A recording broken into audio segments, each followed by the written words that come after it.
Silakan Dokter Laila.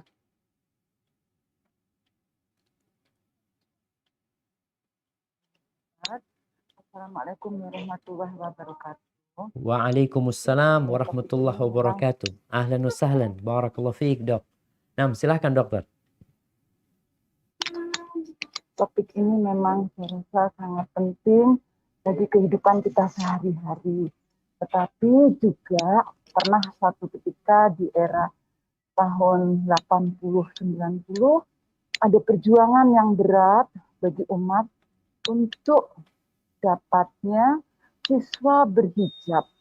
Alhamdulillah saat ini kan banyak ya Ustaz. Nah kemudian Ustaz bagaimana sikap kita dengan SKB 3 Menteri? Apakah kita acuh atau kita ada upaya untuk menghadapi SK 3 Menteri itu, Ustadz? Menurut hemat kami, itu SKB 3 Menteri itu sangat, mohon maaf, berbahaya karena bisa saja nanti kepala sekolah mungkin dipidanakan atau diancam dengan hukuman karena melawan SK 3 Menteri. Bagaimana pendapat umat, apa yang harus kita lakukan? Masya Allah. Nah, subhanallah jemaah. Iya, kalau bicara jilbab ya.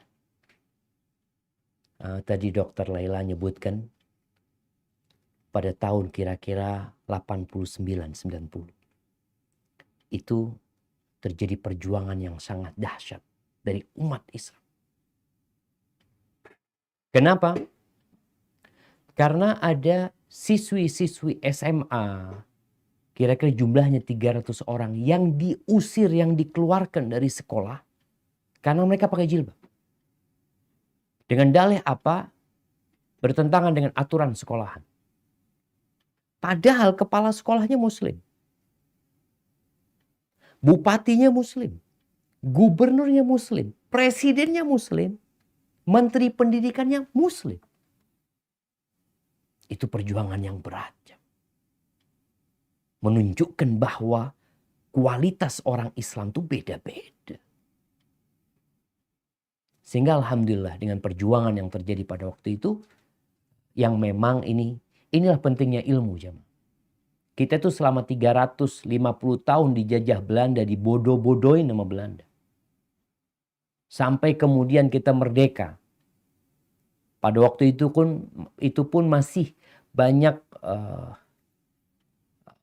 perselisihan yang terjadi di antara pemegang kekuasaan sampai terjadinya PKI, macam-macam. Dan alhamdulillah setelah tahun 80-an itu mulai umat Islam belajar agamanya, buku-buku kemudian masuk ke Indonesia, tidak seperti pada masa yang lalu, apalagi kemudian seperti sekarang lebih gigih lagi ya perjuangan umat Islam untuk belajar agama ini. Dan kemudian alhamdulillah umat Islam merasakan kebebasan untuk memakai pakaian yang sesuai dengan aturan agama mereka. Karena negeri kita ini alhamdulillah mayoritas muslim. Mayoritas muslim. Kalau bicara ya hukum demokrasi yang dibikin, itu bahkan pakai suara terbanyak. Seharusnya yang dipertimbangkan itu suara mayoritas muslim ini yang dipertimbangkan. Karena mereka lah yang lebih banyak di negeri ini. Tapi alhamdulillah, sekali lagi kita bersyukur kepada Allah, umat Islam semakin sadar, di kepolisian aja sudah diperbolehkan polwan itu menggunakan jilbab ya, menggunakan kerudung. Mudah-mudahan ke depan semakin lebih baik lagi. Berkaitan dengan SKB 3 Menteri. Bagaimana sikap kita? Alhamdulillah Ana tadi dapat kiriman ya. Ini mungkin juga kabar gembira buat umat Islam. Kita memiliki Majelis Ulama Indonesia. Majelis Ulama Indonesia ini mereka sudah mengeluarkan, bentar Ana mungkin akan bismillahirrahmanirrahim.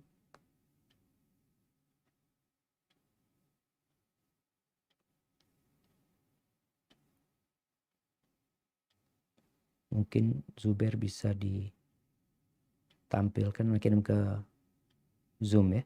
Apa? Telegram di grup. Iya. Bentar lagi kita akan lihat.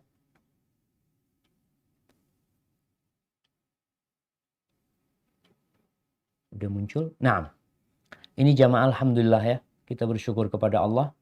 Majelis Ulama Indonesia memberikan tausiah terkait surat keputusan bersama 3 menteri tentang penggunaan pakaian seragam dan atribut bagi peserta didik, pendidik dan tenaga kependidikan di lingkungan sekolah yang diselenggarakan pemerintah daerah pada jenjang pendidikan dasar dan menengah. Alhamdulillah, artinya kita bersyukur. Nanti mungkin bisa dibaca ya, mungkin bisa dibagikan juga yang ini. Ini menunjukkan bahwasanya para ulama tidak tinggal diam. Masyarakat ini ketika ada masalah yang besar, kembalikan kepada orang-orang yang berilmu. Harapan kita merekalah yang menghubungkan antara umat Islam dengan pemerintahan yang ada. Dan alhamdulillah pemerintah kita mayoritas muslim. Semoga tausiah yang diberikan oleh Majelis Ulama itu diperhatikan oleh pemerintah. Sehingga kita ini terus berjuang, terus belajar. Pahamkan umat ini tentang agama.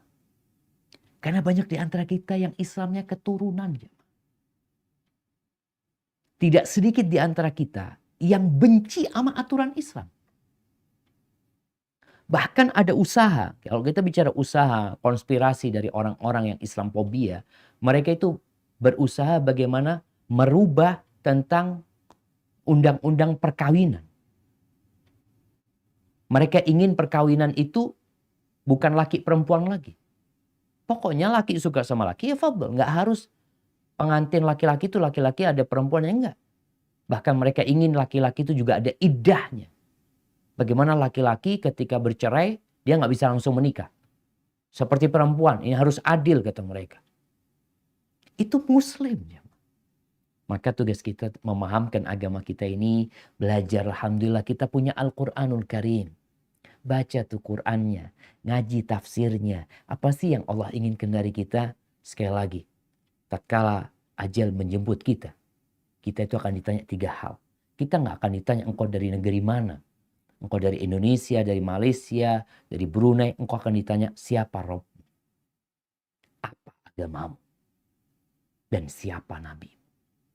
Maka 3 hal ini harus kita pelajari dengan lebih mendetail lagi agar kita menjadi umat yang rahmatan sebagaimana yang Allah inginkan. Hadza wallahu a'lam bishawab.